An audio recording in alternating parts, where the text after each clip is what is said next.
Hello everyone. Today we talk about how to fix the app of Voloco. We go to settings.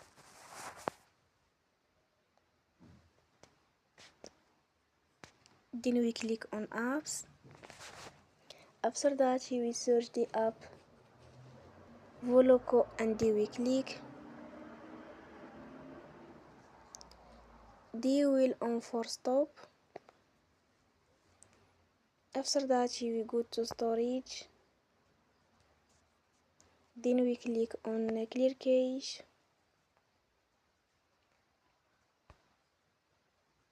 You will go to Play Store and you will update your app.